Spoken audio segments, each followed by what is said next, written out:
अगला जो इनका दस्तक होगी झारखंड और बिहार के बाद, वो बंगाल के राज्य में होगी, जहां 42 लोकसभा सीटें आती हैं, बड़ा राज्य है। इसके बाद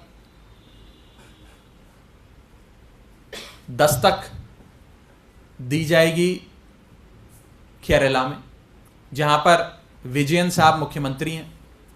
जब से सीपीएम की वहां सरकार बनी, पिनराई विजयन साहब मुख्यमंत्री बने, तब से उनकी लोकप्रियता बढ़ती जा रही है। और आलम कुछ इस कदर है कि केरल में 20 लोकसभा सीटें आती हैं, 20 में से एक भी सीट भाजपा की नहीं है। भाजपा अपना खाता खोलना चाहती है केरल में। खाता खोलने के लिए विजयन साहब को हराना और सीपीएम को केरल में हराना असंभव है, बहुत मुश्किल है, बहुत कठिन है।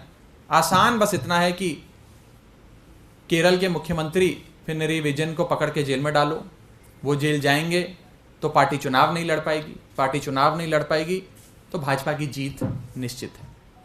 ये 4-5 मुख्य अरेस्ट करने के बाद अगली दस्तक जो भाजपा की एजेंसियां देंगी वो तमिलनाडु में। तमिलनाडु फिर एक ऐसा राज्य जहां पर लोकसभा की 39 यानी कि 39 सीटें आती हैं, बड़ा राज्य है। और इन 39 सीटों में से एक भी सीट भाजपा की नहीं है। तमिलनाडु में एक बड़ा राजनीतिक दल जो बीजेपी के साथ अलायंस में था, बीजेपी के साथ गठबंधन में था, AIADMK, वो भी बीजेपी का साथ छोड़ के चला गया। तमिलनाडु में भाजपा की हालत पतली है। तो तमिलनाडु में एंट्री करने के लिए, कुछ सीटें तमिलनाडु से लोकसभा की बटोरने के लिए, अपना खाता खोलने के लिए सबसे आसान काम है कि MK स्टैलिन जो वहाँ के सबसे लोकप्रिय नेता हैं, मुख्यमंत्री हैं, उनके करीबियों को पकड़ के जेल में डालो। और आप देख ही रहे हैं कि कैसे उनके एक मंत्री सेंथिल को इन्फोर्समेंट डायरेक्टरेट ने पकड़ के जेल में डाल दिया, और नेताओं को अब बहुत जल्द पकड़ा जाएगा। और MK स्टैलिन को, उनकी पार्टी को कमज़ोर करो ताकि वो तमिलनाडु में इलेक्शन लड़ने के काबिल ना बचे। उसके बाद अगली दस्तक तेलंगाना में दी जाएगी, जहाँ पे फिर आने वाले राज्य का चुनाव और आने वाला राष्ट्रीय चुनाव दोनों भाजपा बुरी तरीके से हार रही है। और वहाँ पर BRS पार्टी बहुत मजबूत है।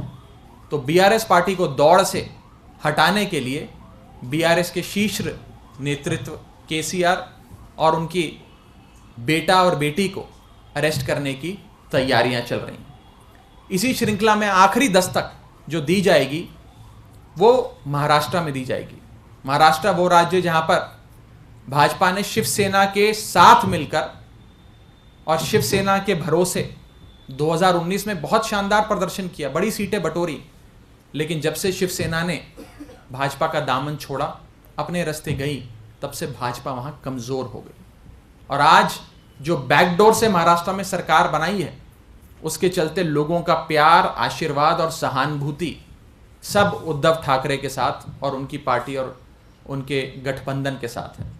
तो अंत में आखिरी शिकार भाजपा का होगा महाराष्ट्र में, जिसमें उद्धव ठाकरे साहब को कमज़ोर करने के लिए, शरद पवार साहब को कमज़ोर करने के लिए उनके पार्टी के जो मेन नेता हैं उन्हें पकड़ के जेल में डाला जाएगा।